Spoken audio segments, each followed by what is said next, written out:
Any more coming up next? Woo! We had a poet earlier, and now we have another spoken word artist too. Two in one night, people. That's what love's all Welcome, about. Sydney. Give her a warm Acorn welcome.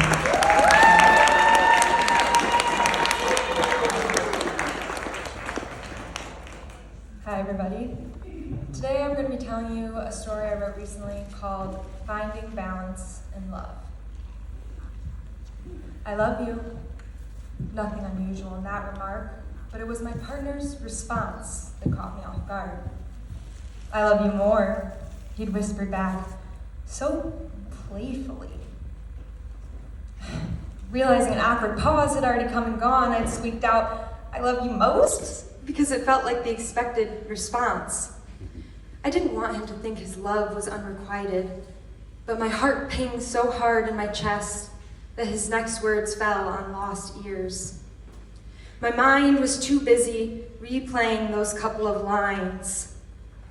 Though they seemed like the harmless cliches of those who have fallen freshly head over heels, something about measuring our love in that manner made my stomach broil like a fresh pan of marinara sauce, bubbles bursting at the surface, sending red splatter marks across the countertop.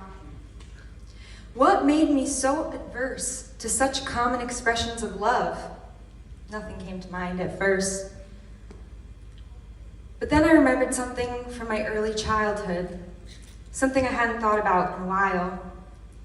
That day, way back when, and I'm sure some fellow who thinks he's smart out there is thinking that I don't look like I've been alive long enough to say way back when. Just to amuse you, I'll let you know that I'm 23 and it's a figure of speech, so let's get over it.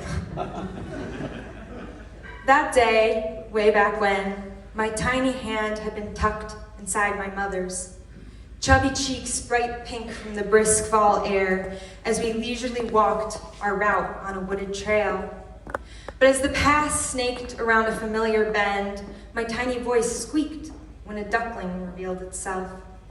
I remember bolting ahead and scooping up its soft yellow body. My mouth already chattering away in an attempt to convince my mother to take the poor lost duckling home with us. In my mind, I was already imagining the life we would share together. Bubble baths, dress-up parties in my doll clothes, and tea time on the porch swing. The reality was that I was an overly excitable 5-year-old who did not yet understand how to be gentle with fragile things. By the time an expert in young fowl had been phoned, my eagerness to show the precious creature my love by showing it how to swim had resulted in a tear-filled backyard funeral service. To make matters worse, some unremorseful creature decided to dig it up a few days later. And then again, a few years after that, I learned that mother ducks often leave their babies alone in the woods during the day. So the stupid thing wasn't even lost to begin with.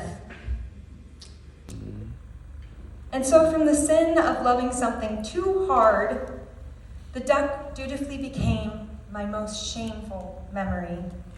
That is, until I became old enough to partake in more shameful acts than that. Parents, you didn't hear that. When I was a preteen, my mom took me shopping at the mall for a dress. The winter ball was quickly approaching, and I needed the perfect outfit to cover up all of my insecurities. I wanted the Disney princess transformation, the stark contrast between Katy Perry's before and after in the music video last Friday night. My eyes drifted between the cuts of cloth with vigor, feverishly yanking at their features like I did to myself in the mirror. I wandered between the stores, intoxicated by the sensation. I almost entirely forgot my mother was trailing behind me, until she warned that I might be getting a little too intense about this whole affair. To which I blithely rebutted that she didn't know what she was talking about, and I was tired of wearing people's unwanted hand-me-downs. But that day, I came away empty-handed, my sense of self-love slipping further and further away as I continued to define my worth through my image and ownership of the trendiest clothes. But as the years came on hard and fast, my mom's words rang in my ears. It seemed that my biggest mistakes were tied to an inability to find that balance, that sweet spot of loving something just enough that it doesn't suffocate you or the object of your desires. In college, a therapist taught me how to connect events and their significance in forming our innermost ideas about the world. Needless to say, I had a lot of revelations in the following months, some of which I'm still processing and probably will be for a long while. But for now, I'm satisfied in the fact that my introspection has produced a response for that phrase my partner so proudly presented me with. I love you with my heels planted firmly below my head so that I may support us. Because it's not sensical to be running around head over heels in love all the time. I love you to the next continent, but the moon and back might be a bit far.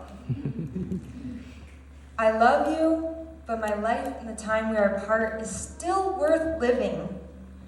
Because like Goldilocks and the Three Bears, I love you just right. Thank you.